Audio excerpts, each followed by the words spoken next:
This is just a speculation, guys, okay? Uh, Take it with a grain of salt, okay? And the markets right now is pretty unstable. There are tariffs and there is a lot of uncertainty in markets right now. Also, there is a manufacturing capacity limitations on these aircraft manufacturers. For next 2 to 3 years, the airline...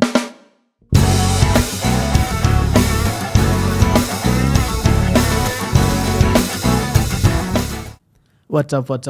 Welcome back to India's #1 pilot podcast. Today we are back with a Q&A session.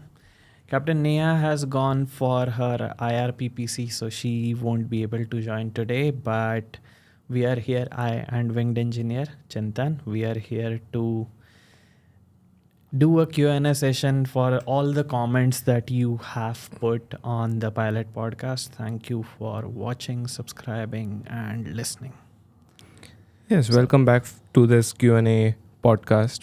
And we have received a lot of different questions in the previous Q&A session. So I think people are liking it. And it gives a sense of connection with us because we take the question one by one and answer them to the best of our ability. Absolutely. And again, the answers which we give is not an advice, it's just a suggestion or information which you might not have. And with that information, you can make a calculated decision for yourself. Yep, absolutely. Our job here is to provide information based upon which you can make your decisions. Okay, now let's start. Let's start. Yep. Shall we start from the top or from Anything the is last fine. one? Okay, All right. Thiluk says that I'm 36 years old. Is it possible to become a pilot? See, becoming a pilot at the age of 36 is definitely possible. There's no reason why you cannot be a pilot, provided all the medical tests or let's say class 1, class 2 medicals, your EC exams and training is done, you can get a CPL. Yeah. But getting into the airline may be a question, yes, because most of the airlines have a criteria of around 30 to 35 years of age to be eligible to apply for that job. So becoming a pilot is possible at the age of 36, but getting into the airline may or may not be possible. Absolutely. So the more specific question in this case would be, is it possible to become an airline pilot if someone starts their journey from the scratch at the age of 36? 36. So with that question answered, no, the answer is no. For India, like in the US, it may be possible, but we are assuming this answer no is an answer based upon assuming that you are an Indian citizen and you are just starting or considering to start into aviation career. Maybe 36 is not the best way to go about it. Apart from that, if you are into a career that is as you're 36, you would be in some or the other career. So if I were you, I would vertically develop in that specific career rather than changing career at 36. At the same time, like Chintan said, getting a CPL is definitely possible if you are very certain that this is the only thing that you want to do in life. Then the other path would be becoming an instructor. Instructors usually do not have an age limit as such. So becoming a flight instructor can be one way to do it and then figure out from there. But at the age of 36, a normal pathway, which is getting a CPL, then applying for airlines and then getting into airlines, that pathway is not possible in India. Make sense? Yes, definitely. Yeah. Sheikh Gosala has asked, please suggest any good flight school in the US.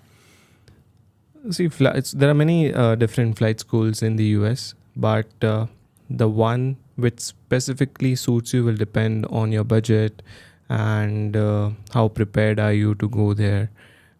So what we do is we have a team who guides students for flight training, and there's a certain set of questions which they'll be asking you before they guide you for flight training in the US. So before guiding you for your training in the US, once you meet all the criteria, based upon your answers, our team member will guide you or give you a list of flying schools which you will be eligible for. And that's how we guide students, and then they'll assist you for your visa application when you go to US. They will also give you a coordinator who will track your progress for each and every month. And once you're done with your training, they'll assist you for a conversion, and once you're done with conversion, you get your Indian CPL. Then you start preparing for your airline interview. So that's how the whole process is. So over the podcast, it would be difficult for me to directly suggest some flight schools to you. So what you can do is you can just drop us a text. You can just drop us a text on our Instagram, and then our team will reach out to you and guide you in the best possible way. Yeah, or you can drop us a text, and the WhatsApp number would be 9930300426. Okay, and one of our representatives will get in touch with you. Okay. Rajvinder Pal Kaur asks, is 1.5 crores a good budget for Air India Cadet Pilot program? Also, into consideration that in 12th marks were 80%. So what would you say on that? Financially, it sounds good. Like it is enough money for one to pursue the Cadet Pilot program. Academically also 80% is a very good score in the 12th. And now the third thing is the personality. So we haven't met him in person, so we can't actually comment on anything. But the financial aspect is met, the educational qualifications is met, just the personality thing. If he or she thinks that he is able to pursue this career and he has traits of a commercial pilot, then he can definitely get selected, because that's what is the one factor which the airline will decide depending on his or her performance in the interview. Absolutely. So there's one psychology test which will test different aptitude test. Yes. And then hand-eye coordination, all of those things. So if he's able to clear all those things, then yes, it would be, he'll be in the cadet program, and it won't be that difficult. Yeah. So like the eligibility criteria we have gone over multiple times. We have health, which is medicals. Second is the aptitude and all of those things for the cadet pilot program. And then last but not the least is budget. So basically having 80% is an evidence that someone has performed well in academics before, and the likeliness of that person performing in future is pretty good. So that is a good look on the profile for sure. And that's where we are at. All right, to the next one. Kumbha has asked, I'm going to be 34 years old in 2 months. Can I still become a pilot? I think we have already answered this. The question which was related to 36 years, same goes for this one. 34 is a little bit different though. Some of the airlines have 35 years, like less than 35 years to be the requirement for cadet pilot program. So if Kumbha, you are able to get through cadet pilot program, any of the airlines cadet pilot program before 35, because in that case you are eligible, then during your training period, even if you take 1.5 to 2 years, that is not a problem. Right? Yes, makes sense. So, but once someone crosses 35 mark, it becomes difficult. And at the age of 34, if you are certain that you want to become a pilot, then I would say the only pathway would be cadet pilot program in that case. Because conventional pathway would be, by the time this person gets CPL, would be 36 roughly. Yes. And then it is difficult. So cadet pilot program would be the best bet if he wants to pursue. Absolutely. Next question is from Tijal Yadav. I live in UAE and I'm done with my 12th board exam. So my question is whether to join Cadet Pilot program in India or join Emirates Flight Training Academy here in Dubai. Okay, so if you are a citizen of India, in my view, joining any cadet pilot program in India would be the best option in this case. The reason being, airlines in India do recruit just with CPL, and there is a good level of certainty that after successful completion of your cadet pilot program, you will be inducted into that specific airline, whichever the cadet pilot program is. There are 2 airlines offering cadet pilot programs in India. Okay, so EFTA, Emirates Flight Training Academy, is a very reputed flight school for sure. It has certain advantages for sure. At the same time, it does not guarantee a job. It guarantees a license as long as you are performing well, okay? But it does not have a potential recruitment by Emirates, because all of the whole of Emirates fleet is a wide body fleet, and Emirates does expect the pilots sitting in that wide body fleet are experienced pilots. So if your intent is to eventually work for airlines in Middle East, the big ones, Etihad, Emirates, Qatar, and all of those, Saudi, and all of those, and the best idea would be, in my opinion, is to gain experience in India for about 5 to 7 years with 3,000 plus hours on your logbook, and then apply for any of those airlines. With that level of experience, those airlines are likely to be welcoming you rather than just with 200 to 50 hours. And that goes same with the Air Arabia Cadet Pilot program as well, or any other Cadet Pilot program outside India. And let's say if you have a foreign CPL, let's say from GCA, which is by the UAE, then it is difficult to convert that into the Indian DGCA CPL. So keeping that in mind, if you are an Indian citizen, then go for the Cadet Pilot program provided by airlines in India. And then eventually, once you have experience, then if you have a proclivity to go fly the wide bodies in the Gulf, then you can go there once you have an experience. Absolutely. It's like our last episode was about becoming a pilot in wide bodies on the flagship carriers of different countries. That goal is possible, definitely, but there is a path to do it. It's 5 to 7, sometimes 8 years long path. Again, the same quote that people underestimate what they can achieve in 10 to 15 years and overestimate what they can achieve in 2 to 3 years. So yeah, that's the point. Okay. Yeah, off to the next one. It's by, I don't know the name, it's by Boy Who Lives. Okay, it said, okay, if I get unfit because of audiometry, will I get the insurance claim?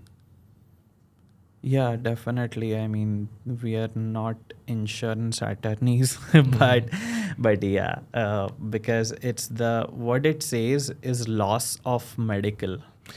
Permanent loss of medical. Permanent loss of medical. So permanent loss of medical is covered by those insurances, and hopefully that never occurs to anyone, but we live in a real world. So if it does, then yeah, insurance does cover that if you do have an insurance. Otherwise, even the airlines do have certain insurances or certain programs that cover the cost for the pilots, and those usually include, like, for certain period during medical grounding, certain part of the salary is paid by the insurance, and if any temporary insurance turns into a permanent insurance, TMU, which pilots dread about, like, okay, then there is a lump sum payment covered by the insurance company or the programs that airlines have. That's how it is. Make sense? Anything Yes. else? Yeah. Okay, Shivani Khattar. 9209 has asked, consider making a video of how to face rejections without being demotivated. And that's a long topic. I think without rejections, we don't level up in life. Okay. So rejections is a part of life. And in today's world, we see very less people flaunting their rejections. Okay. Let's say if a successful person, let's say one of our friend got a job in the airline. So on social media, the post will be about getting that job. But before getting that job, how many times has the person been rejected? That is not shown to the outside world. Okay. That is something everyone deals internally. Okay. Everyone has their own coping mechanism. Okay. And I truly get it. Like once, let's say in our life as well, we have faced rejection. So we do get, demotivated for, let's say, 1 day, 2 day. But after that, okay, it's done. We can't do much about it. But what we can do is what went wrong, how can we improve? So 1-2 days you will feel low, but after that it should not continue. That's what I think. Like you should find ways to improve and be back on track. So the more time you spend being demotivated and not doing anything to change it will take more time to reach your goal. Absolutely. That makes 100% sense. Now, let's try to, how I see it is, let's try to dissect, okay, decipher this word of rejection. What is rejection essentially? How I see it is 2 parts to it.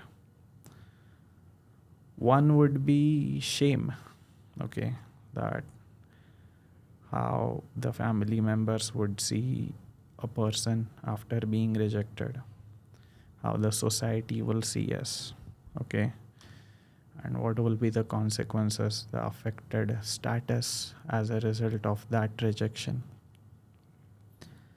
Second would be guilt, okay. So what's the difference between guilt and shame? Guilt is when we fail to meet our own expectations.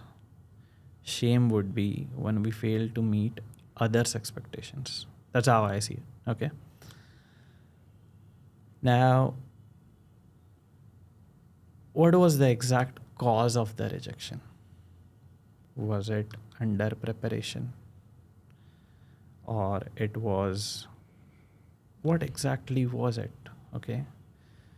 Or ability, okay, ability or under preparation. These two things can be like either there is talent or there is preparation.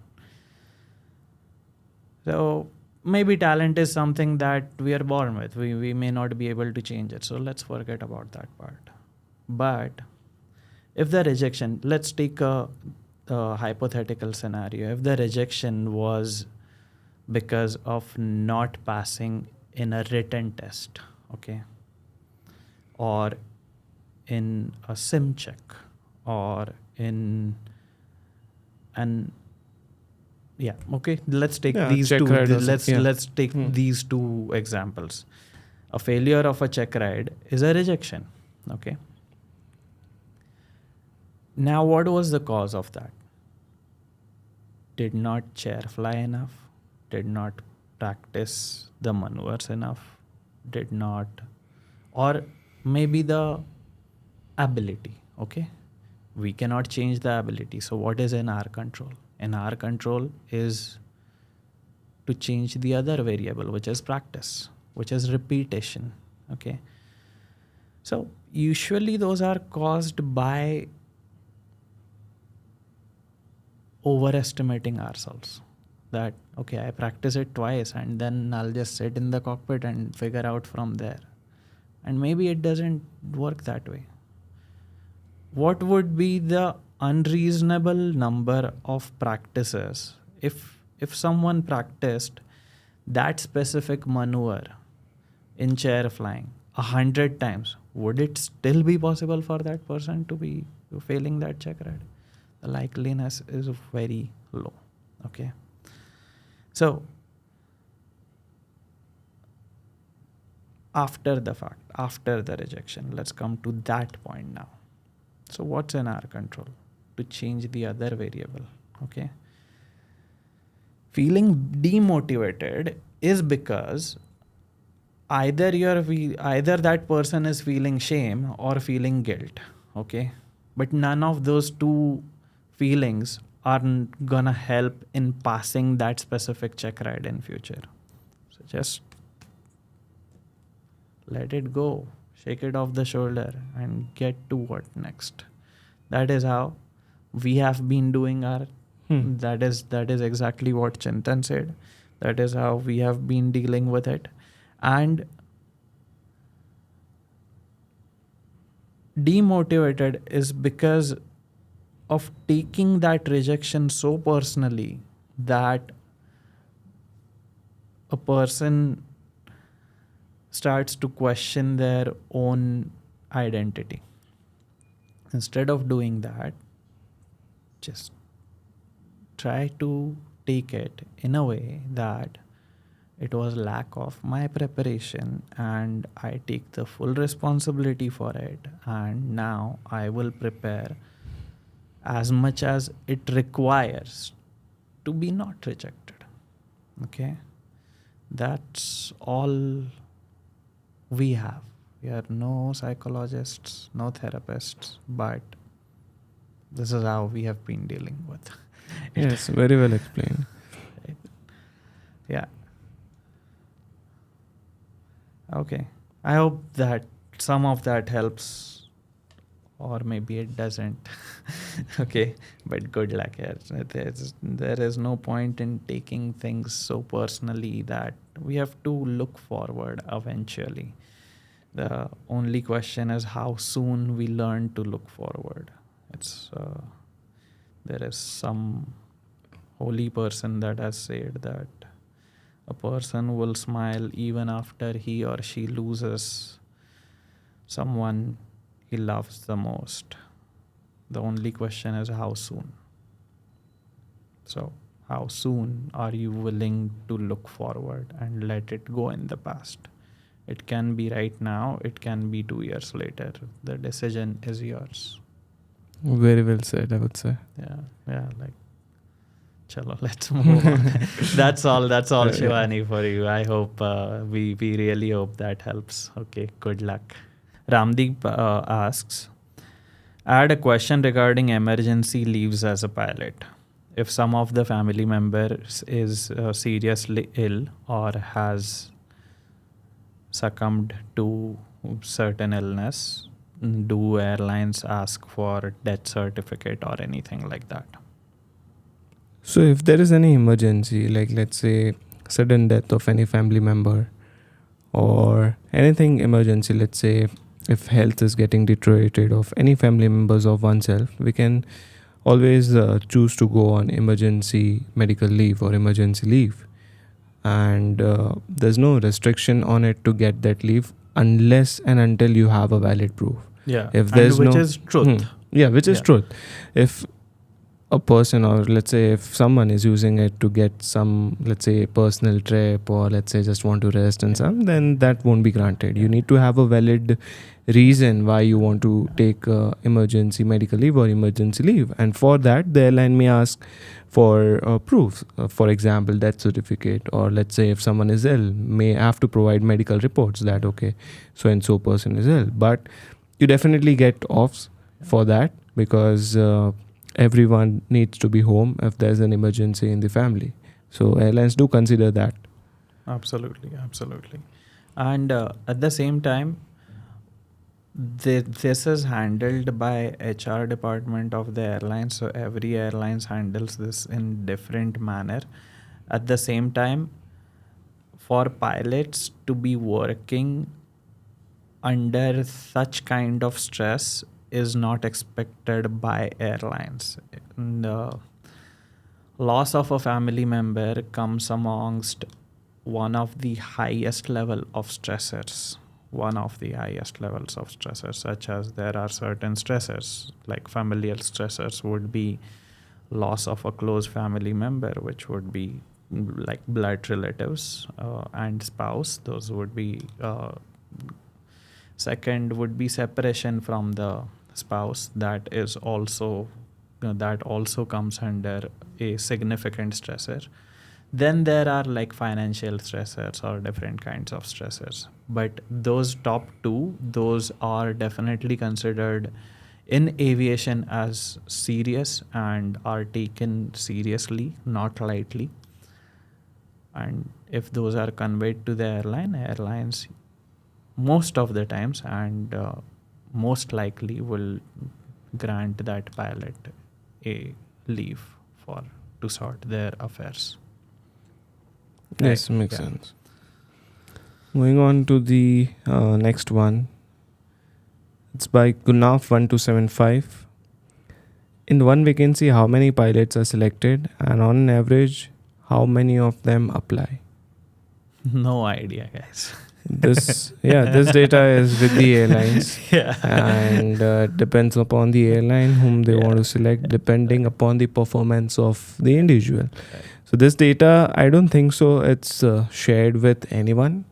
So airline would have that data, and if you have anyone providing that data online, maybe the source might not be correct. Absolutely. So there's no there's no data which is published by the airline for this particular thing.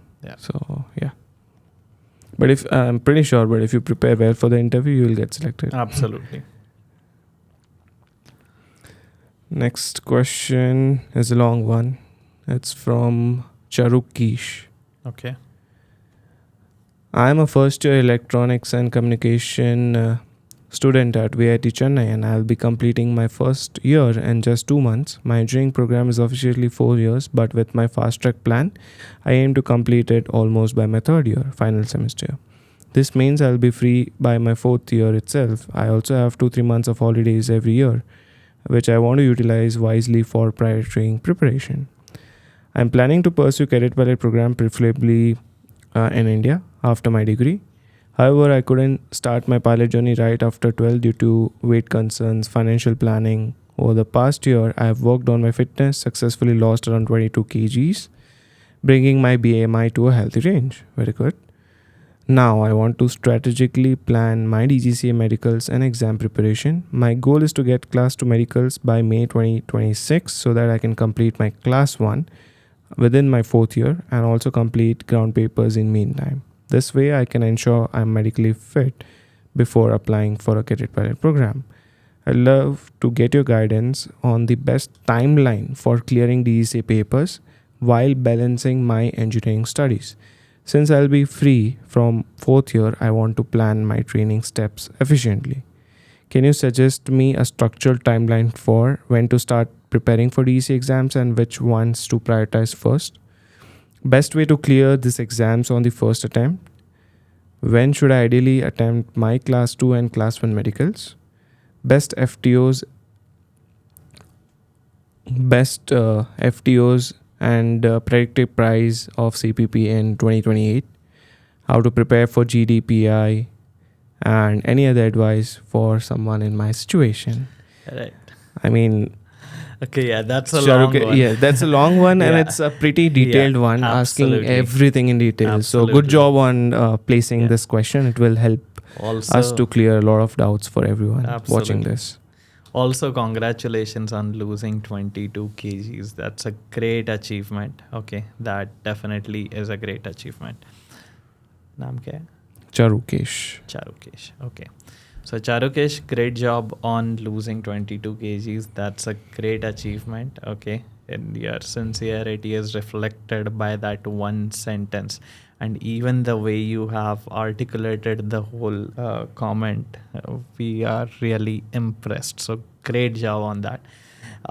Congratulations on starting your engineering. Okay. Congratulations on getting through a college for the same. Okay. At the same time, let's address all the questions one by one. There are many of those, and that clearly conveys your enthusiasm towards aviation. So that's awesome. We are also equally excited to answer your questions. Okay. So the first question from is when to start preparing for DGCA exams and which ones to prioritize first. Correct. Now, DGCA exams, as we know that DGCA exams have a validity of 5 years, right? Before that, you do require a DGCA computer number. Now, DGCA computer number in CPL category or any other category does not have any specific validity. Once you have a computer number, it is your computer number. That's all there is. Okay. Another point, as we are planning the timeline, most of the medical tests in class 2 and class 1 are similar, right? Yes. But the validity of class 2 medical test is 2 years and validity of class 1 is 1 year. So before you begin your flight training, you do definitely require a class 1 medical assessment. But right now, just to know for yourself whether you're medically fit for this career or not, you can just get a class 2 medical done. So what will that give you is it will give you a 2 years timeline. Okay, you just finished your first year, if I'm not wrong, right? Yes. Yeah. So you might have to renew that class 2 medical in your third year, or you can at that time do your class 1 medical. Okay, renew class 2 and do your class 1 medical. That is possible. But right now, right after getting your class 2 medical, doing a class 1 medical may not be required in my view. Okay. Now, usually what we tell the students that we meet is get the difficult papers done first. But in this case, what would you recommend, Chintan? So as he's starting his preparation for these exams alongside with his engineering, which is a very good step to keep himself busy and his vacation or something. So you can start with the easier ones first, starting with meteorology, then regulations, then moving on to navigation. And after that, depending on whether you want to do his training from India or abroad, he can choose to give technical general.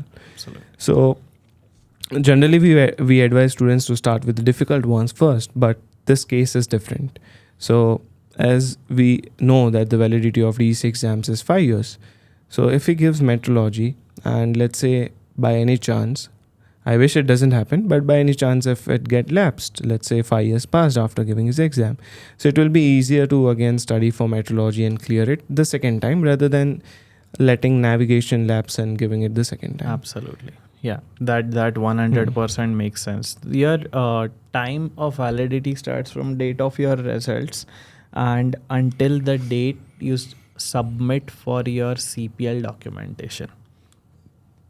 So as you just finished your first year, you have 3 years to go and then 2 years of your flight training before you submit your papers finally. Okay. Now, it is likely that even if you give the most difficult paper, it may not, like your validity will not be over by that time. It may not expire. At the same time, it is better to be safe than sorry, right? That's Yes. yeah.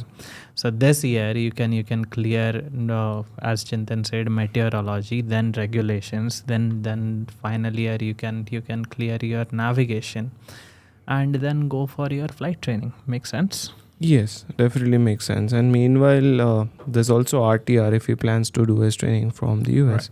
So he can also do RTR. Absolutely. Or he can just start his studies with RTR and then move on to these exams. Absolutely. Apart from that, keep an eye on Cadet Pilot program openings when you are about to be in your third year or fourth year. So whenever the vacancies are there, keep an eye on those. That's what I would say. Yes, vacancy. So when you are in third year is a good time to apply, and as soon as you are done with fourth year, you can start with your flight training. Absolutely. Now the next question from him is like best way to clear these exams in the first attempt. Yeah.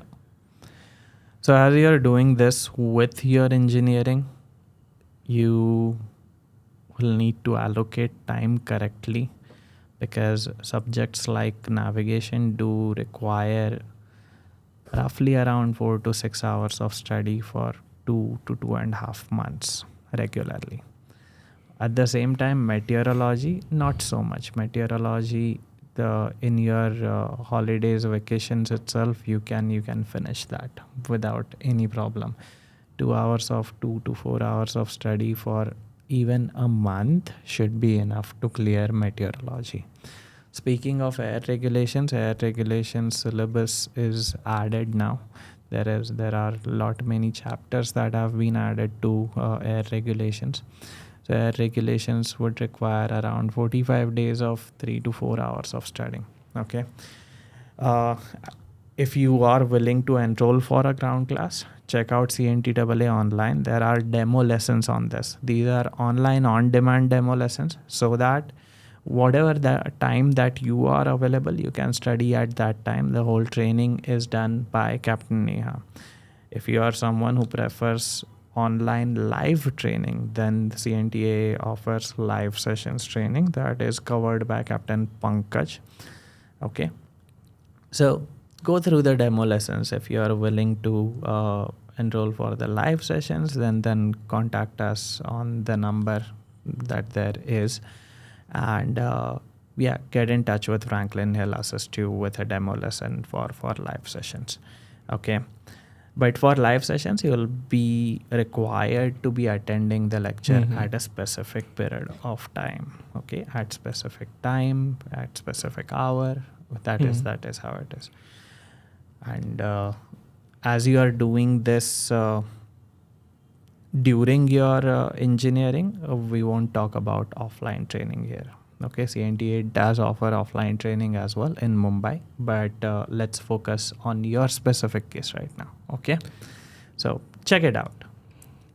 Next question. Yes, the best FTOs for the Cadet Pilot program and predicted price of CPP in 2028. Very difficult to predict. Yes. So what I would suggest in this case is planning to start his training somewhere in the year 2028. Okay, let's say mostly mid of 2028 is going to start. So every FTO, let's say the feedback which is provided by student has changed every 2 years. Yeah. Okay, let's say when we went for training in the US, the time was a bit different. Now, as it's taken over by some other firm, so the management, everything is changed, so the feedback would be different. So what I feel is the feedback or the information required to select an FTO changes every 2 to 3 years. Absolutely. So what we can do in this case is, let's say at the start of 2028, Charukesh, just reach out to us, and then depending upon the information available to us, we'll guide you for the best FTO, and prices will keep on increasing, I would say around 3 to 5% per year, because if you plan to train outside India, the training cost will remain the same, but the rate of dollar goes up and down. So right now it's around 86 to 88 something if you do the conversion and thereafter. And when we did our training, it was somewhere around 62 to 65. And when we completed our training, it was around 72. Yeah. So if you see, there's a massive difference in the dollar rate. And that's why the price is increasing every year on year. Absolutely. That's definitely true. And Indian flight schools prices also vary, because the fuel that it requires is called 100 LL. Okay, low lead, 100 low lead, or that fuel is required for Cessnas in most cases. And this fuel is 100% imported. So because of which dollar rate fluctuations also cause fluctuations in pricing of flight schools in India. Okay, so as we speak right now, flight schools for Cadet Pilot program in India cost roughly between 95 lakh rupees to 1 crore 5 lakh rupees. That is the kind of range in which it stands. Average would be 1 crore. Flight schools abroad currently, as we speak, cost between 1.2 to 1.35 crores. Okay, we are talking about May of 2025.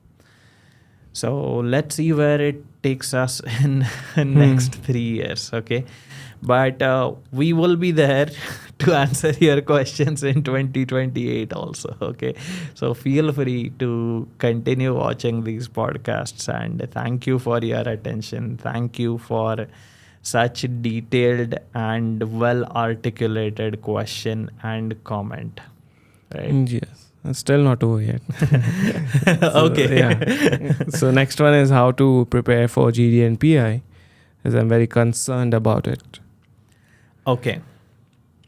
So I think we have made a whole podcast for GD and PI, right? Absolutely. Yeah, go ahead.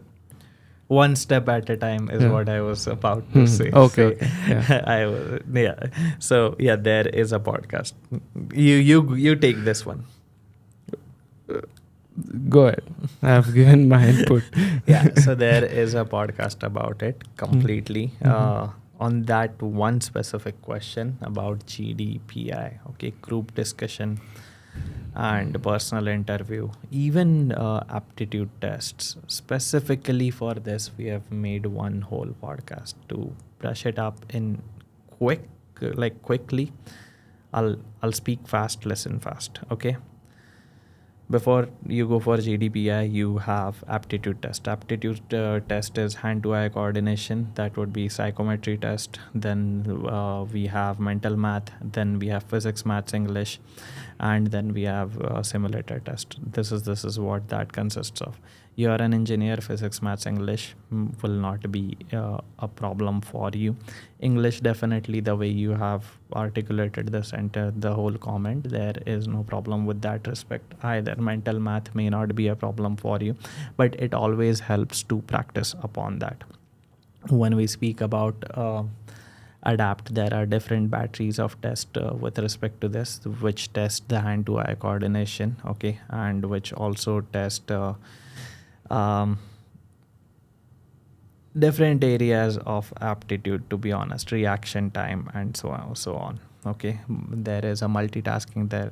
Some of the multitasking test will also be there.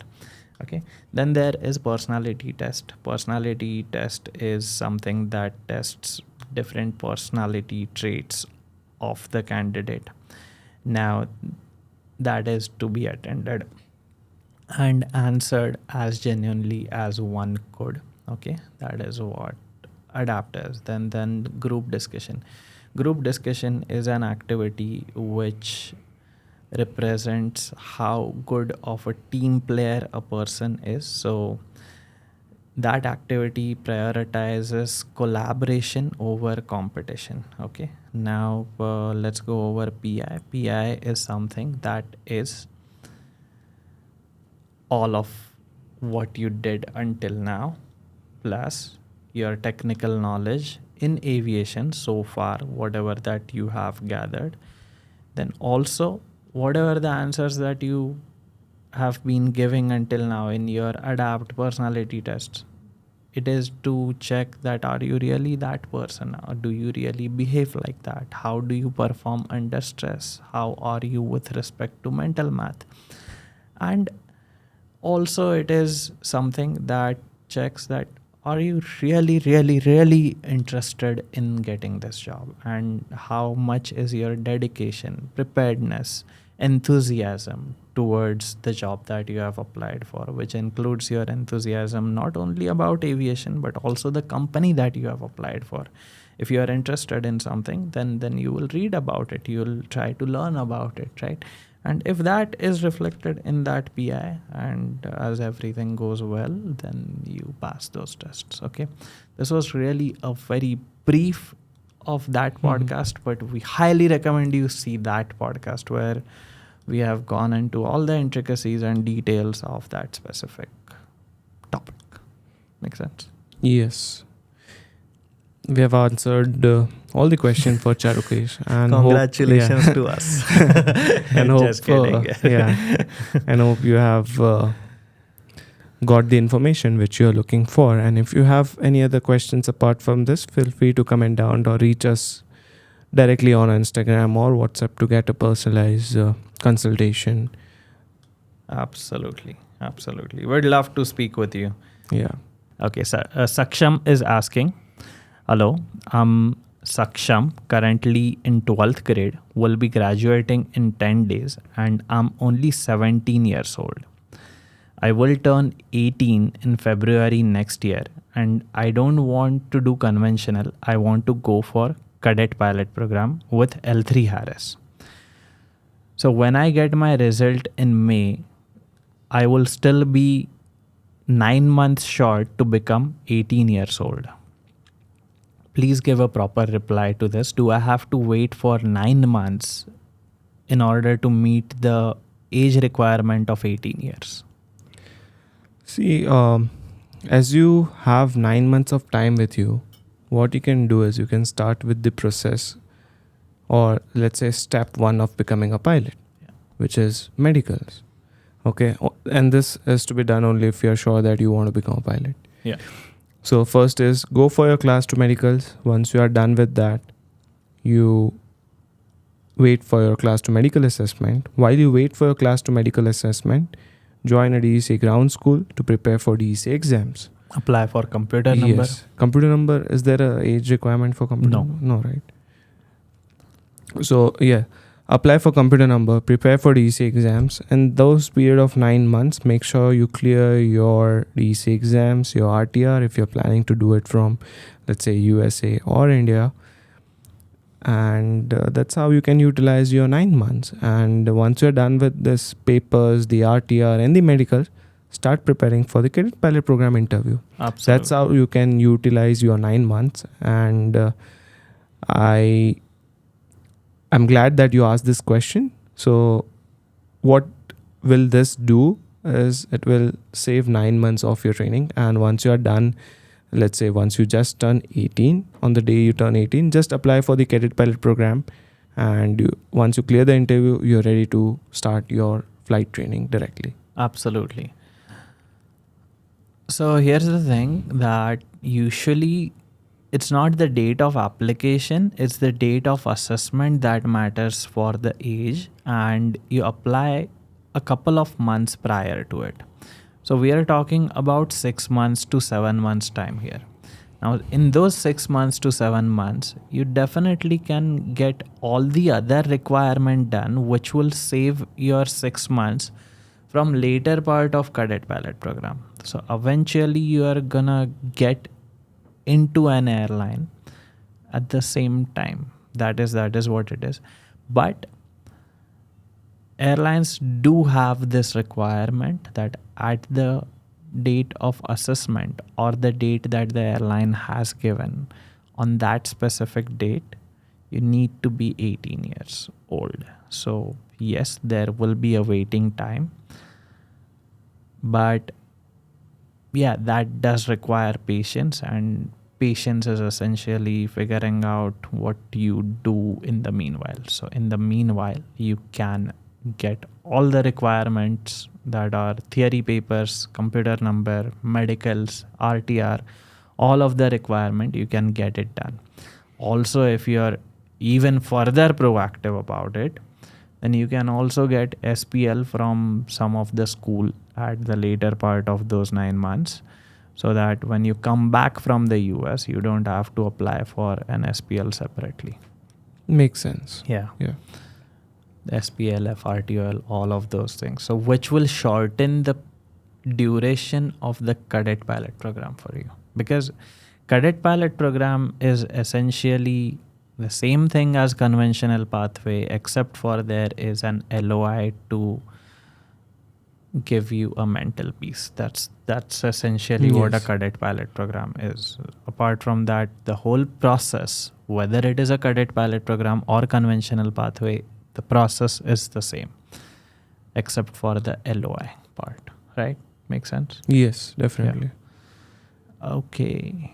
And I think by now, the comment was like 2 months ago. So by now, is already done with his 12th. Yeah. So that's great. Then contact CNTAA. Yeah. So you can directly start, because today is what, March? Absolutely. May 5th. Yeah. Yeah. So yeah, you can directly start join the May batch and start his training. Yeah. Get in touch with Franklin 99303000426. Okay. Nice. Yeah. Next question from Akash. Hello, please answer my question. Hello, Akash. How you doing? Do I need to know swimming to become a pilot? There's no requirement to know swimming to become a pilot, because in case of emergency, everything, we do have a life jacket. So, and moreover, like let's say even if we know swimming, like let's say in case of ditching, we won't be able to swim that long because we are not a triathlon athlete. True, absolutely. So so life jacket will save you. You don't need to know swimming, or swimming is not mandatory to become a pilot. Swimming may not be required and is not as such required, but a thing called as fear of water, or what is it called, aquaphobia? Or, Hydrophobia. Hydrophobia. Okay. So if that exists, then try to work on that part rather than like swimming. It's okay. It's not necessary. So question is from Ankur Chamoli. US airline pilots can bed their schedule according to their ease, and matter of the fact they can pick some extra trips on off days or pick some premium paying trips to make good hours in a month. Is there a bidding scene in Indian Airlines too, so pilots could clock around 90 to 100 hours in a month and get paid extra? Yes, that's the answer. Yes. Yes, I mean it depends on yeah. airlines to airlines and how many pilots that airline has and what is the average number of hours flown by pilots of a particular base, separate for captains, separate for first officers. Airlines do try to equalize everyone's flying hours. It does not usually happen that one pilot is flying 90 to 100 and the other is flying 30 to 40 hours. Airlines do try to equalize that. But yes, there is a bidding system for that. Different airlines have different bidding systems, but it does exist. Yes, and on your off days, if you want to fly, provided you are meeting the legal requirements, you can fly on your off days. There's no limiting. Like on an average, let's say I'm doing almost on the border. Sometimes I do fly extra. But if you are someone, let's say, who are looking to fly additional to clocking, let's say 90, 100 hours, that is definitely possible, and airlines will love you. Yeah, absolutely. Yeah. But then according to that, the person has to choose their base as well and know that which base has more flying, so that if most pilots in that base are doing overtime, then that is usually not a problem, because it also depends on the kind of contract that specific pilot is. If the person is on 70 hours contract, then their usual average roster hours will be 70 hours of flight time. Because anything beyond that, airlines have to pay extra money as overtime to that pilot. So airlines try to equalize how many hours pilots are flying. Okay. On month-to-month basis, that may not be equalized, but on year-to-year basis, it usually is. Bring Captain Pankaj to Pilot Podcast. Next one. Yes, we will. Captain Pankaj, if you are listening. Okay, let's do this. Okay, Shaim asks, whether is it easy to reach airlines in abroad? What are the requirements to be there? Why don't three of you go to abroad airlines? Okay, first question. Easy? Nothing is easy. Nothing is hard. It just requires the level of preparation that it does. Also, the experience, the knowledge, and all of those things. Why don't three of us go there? We like India. That's our preference, and we intend to be in India. And we strongly think that Indian aviation is growing very strongly. So individually, all of us have individual reasons for not thinking of that option. My reason would be I like India, I want to be in India, and I'd like to be close to the family. Like, there is a thing that I remind myself time and again, that as we grow up, our parents grow old. And I'd like to spend as much time with them on weekends, obviously, as possible. It's like we meet our parents like what? Calculatedly 2 to 4 hours in a week. Okay, when we live in India, okay, and we live in the same city actually. If I'm abroad, that will be 2 to 4 hours, or probably a couple of days in 3 months or 6 months. I don't prefer that. Apart from that, I started in this after establishing certain activities and business in India. So yeah, I like it, and yeah, that's my reason. Capt.Neha is Shivansh, and her husband is a practicing spine surgeon in Mumbai. So her family is here. She doesn't have any intent to move abroad. Chintan, your reason. I am happy wherever I am. So if I get the chance abroad, let's say particularly to fly the 350, I might go in for a couple of years, not more than that.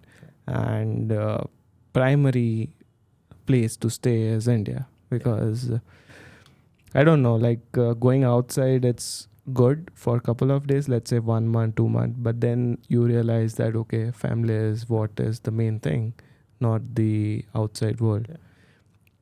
So eventually, let's say when we are young, we don't feel the difference. Like we are in that, oh, okay, we'll go abroad, we'll do this, we'll that. But then when you start getting mature enough, you realize that family is everything. Without family, even if we have, like, let's say tons of money, this, that, nothing will like give you peace or something like that. Let's say if you're sitting with family, you're just in a relaxed mode. I don't know like what that feeling is called. And moreover, like as you said, the businesses and everything is in India. So if I go abroad, then like there's no one to handle those stuff here. So yeah. And moreover, we like as a pilot, okay, in a month, once, twice we go outside. Yeah. So I don't feel, so earlier I used to feel, okay, I want to go out. But now as I'm flying, I go to like different countries every month. So I'm like, okay. Yeah. Now absolutely. it doesn't excite me for an international flight, Right. you know? Absolutely. Yeah. And to be honest, visiting or traveling, I'd love to travel the world, and I've been to many countries as a pilot or even as a like tourist. And yeah, at least twice we do go abroad at like some or the other layover is there. So that is there. But specifically to live, I like India and I like US, these two countries. So yeah, that's it. So And visiting, traveling and living are two different things. Visiting or Exactly. traveling, you are in the vacation mode, okay? Once you go to live there, you have to earn your livelihood and start from scratch, because you don't know anyone there, you don't have any assets there, you have to do all trials and errors if you are establishing a business, and then it will take up like north of 5-10 years to establish everything there. But here in India, everything is established, right? So might as well start from there and just relax. Absolutely. And even as a job to move, pilots can move to Middle East, pilots can move to Singapore, but for Indian pilots to move to airlines in the US is difficult, because US airlines do not sponsor work permit. America has enough pilots of their own citizens. So yeah, that's where it is. And yeah, so far, see, here's the thing, never say never, but this is our thinking right now. So right now, at least I don't have any intent to move to any other country to work as a pilot. I like Indian aviation. I'm working in airline in India. Pretty cool, good. Let's see where the future is. We have certain plans. We are executing on those, and future's bright. Yes. And moreover, it depends on everyone's personal situation, I think. Okay. Um, so depending upon that, everyone makes a calculated decision. Yeah. So let's say if you are someone who wants to move abroad after you're done with CPL, then get your CPL, work in airlines in India for 3 to 5 years, gain experience, and move abroad if that's your goal. Yeah. Okay, so everyone's situation is different depending upon that. Absolutely. We may choose or may not choose to go abroad. Absolutely. So those are our personal reasons. Okay. And at the same time, I and Chintan, we are not yet 2 to 3,000 hours done on type after release. We are like close to, Chintan would be close 2,000 now. I am finishing 500 roughly. Yeah. So that is where we are at. You're done with 1,000? 200 short. Yeah. I'm at More. 500. 3 to 4 months maybe. So we still have like around 1.5 to 2 years for that. But even when that happens, that is right now for me, that is not the plan. Going to Middle East is not the plan for me right now. Yeah. Editor Lord, explain about DEC exams, regular attempts and on-demand attempts. For on-demand attempts, would I be able to give exams on any day in a month? No. So every month there are dates scheduled, and on those specific dates you'll have to give the exam. That is how on-demand attempts work. On-demand attempt is essentially you are able to give DGCA exams every month. The fees for it are relatively higher, which is 2,500 rupees more than 2,500. Right? Yes, 5,000 per. Yeah, more than the normal attempt. And there are limited seats for it, so you might have to book that slot in advance for on-demand attempt. Yeah, that's the only difference. Apart from that, people have this belief that on-demand is more difficult than regular. No, nothing like that. It's just DGCA exams, normal DGCA exams with specific date, and it gives you the ability to go for the exam when you are prepared. That's on-demand attempt. All right, Saket has asked, I have multi-endorsement on foreign license. What about doing IR check on single engine instead of multi-engine during conversion? In bracket, flying with all 6 months recency expired. Will it change my Indian CPL license any which way for airline requirement? No, it does not.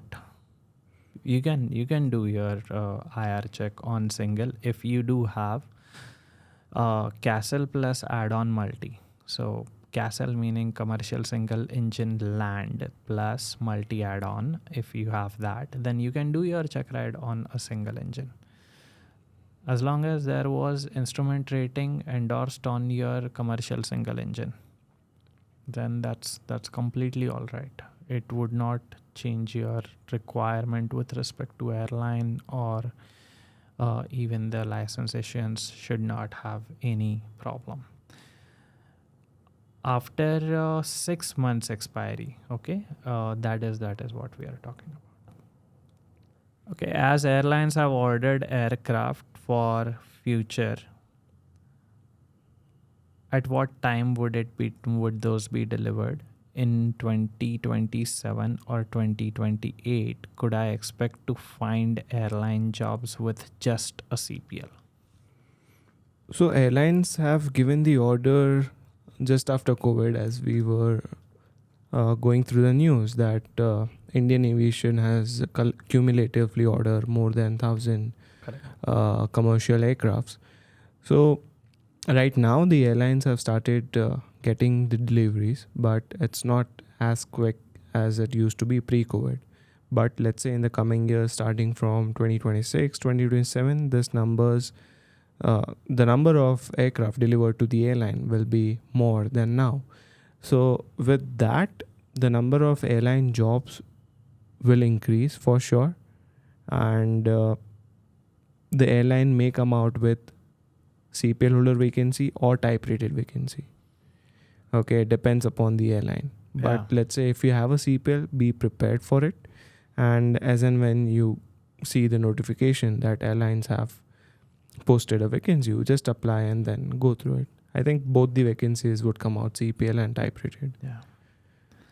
I mean, I'm not a market analyst or anything, okay, but I want to make a comment on what's going on right now. If you look at it, the aircraft deliveries, how we see, have been pretty slow lately. Yes. There can be multiple, this is just a speculation, guys, okay? Take it with a grain of salt, okay? And the markets right now is pretty unstable. There are tariffs and there is a lot of uncertainty in markets right now. So that said, also there is a manufacturing capacity limitations on these aircraft manufacturers. For next 2 to 3 years, the airline taking deliveries of aircraft seems to be pretty slow. Let's see. I mean, we did see a very good time in aviation for last 3 years, 2 to 3 years. 2023, 24, 25 has been amazing time. Like every quarter there was a vacancy coming up, and there have been multiple pilots being inducted, multiple pilots being first officers being promoted as captains, a lot of training happening in most airlines. But now relatively for a year or so, it seems to be a little bit slow. Okay. We don't know. We don't know how is it gonna go, but it's like nobody can predict the markets. But if the market really tanks, the recruitments are slowed down. Recruitments are definitely slowed down. But here's the thing: if someone has decided to become a pilot, you're probably gonna make the decision for next 40 years of your life and not next 2 years of life. So these ups and downs are part of aviation. We have seen it in the past. We both became pilots during COVID. Okay. Capt.Neha became a pilot in 2008 financial crisis. So there are always those ups and downs and all those waves. If you are lucky, you might be able to catch up on and get your CPL exactly when the the aviation industry is at its peak, and then you got the CPL at the same time, got the type rating, and you got the job. That's a very lucky scene. If not, then there is a dip. There is a waiting period of a year or 2 years. Nowadays, that waiting period has reduced significantly. Back in time, if aviation would go into a downturn, it would stay there for 4 to 5 years, sometimes 6 years. 2008 crisis did not recover all the way until 2014-15. That was a long period. But as we saw COVID, the industry recovered from COVID within a year's time, right? So looking at that, these downtimes are usually a couple of year cycles, a year or 2 year cycles. So let's see next 2 years where it is. But if you are starting now, I don't think you'll have to be worried about that, because after 2 years, the industry seems pretty good. Right now, as we speak, in last 3 months, there haven't been any recruitments for freshers, to be honest. Have there been? No. Last was in not even 3 months. 3 months, 5 months ago. 5 months ago. September was the last one. Yeah.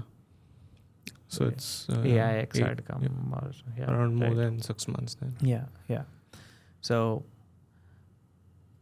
because there is so much uncertainty right now in the markets, that airlines probably want to take careful steps ahead.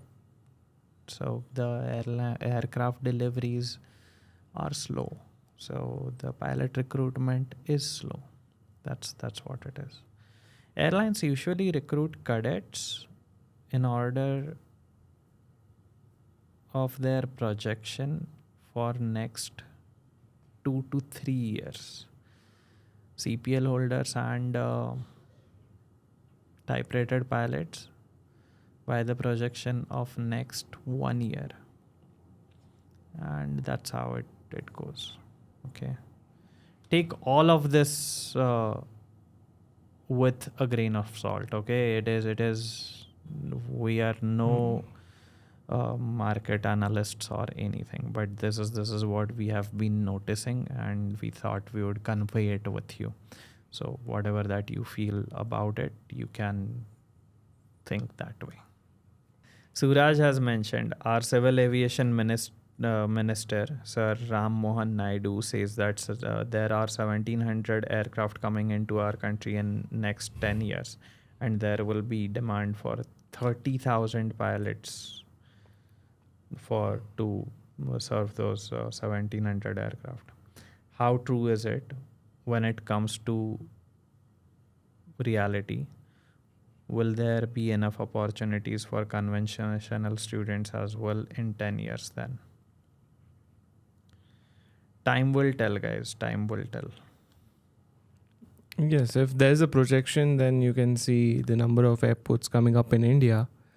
Okay, that would be a good, I would say, indication to support this statement by the minister. Yeah, absolutely. And yes, 1,700 aircraft coming in. There are 1,000 for sure placed orders by 2 airlines, 2 big airlines in India, the largest ones. So 1,000 aircraft, each aircraft requiring roughly around 15 pilots, meaning 15,000 pilots will be required in next 10 years. Those are the projections. Now, at what pace these aircraft come? Okay, it's like aircraft are gonna come. India has a huge population, and Indian aviation is really very small currently with respect to the population that we have. If we consider the population of India and the currently flying number of aircraft in India, the ratio is really steep right now. And as our economy grows, every individual citizen's time is valued more, and aviation is what? Aviation respects time, right? If you want to travel from Delhi to Mumbai or Bangalore by train, it'll take around 22 hours or 20 hours. You can cover the same journey in 2 hours by flight. So what did you do? You saved on almost 20 hours of travel time. What does that entail? You have 20 hours to work upon something that can increase your productivity. If every individual increases their productivity that way, the GDP of the country improves. So as India is a developing country and its development is pretty fast right now, every individual's time matters more. And to give back that time, that travel time to every individual, reinforcing aviation is strongly required. Making aviation strong and the transportation strong in the nation is very much required. So it is an obvious consequence of where India stands right now. And as a result of which, the aviation industry in India will continue to grow. Small tier 2 cities will also have airports and will be connected by air. Tier 2 to tier 2 cities flights will be more common than it is right now. And that will require more airports, more aircraft, and as a result, more pilots. This is an obvious common sense answer. Okay, these are not projections. This is where we are heading. It is bound to happen. So, yeah, the likeliness of getting jobs is pretty good. At the same time, pilot salaries, pilots' jobs are all about demand and supply. So right now, DGCA is issuing, if we take average of last 5 years, issuing roughly 1,000 to 1,200 licenses per year. These are the fresher CPLs. And if we do require 15,000 pilots in next 10 years, meaning we need 1,500 pilots every year.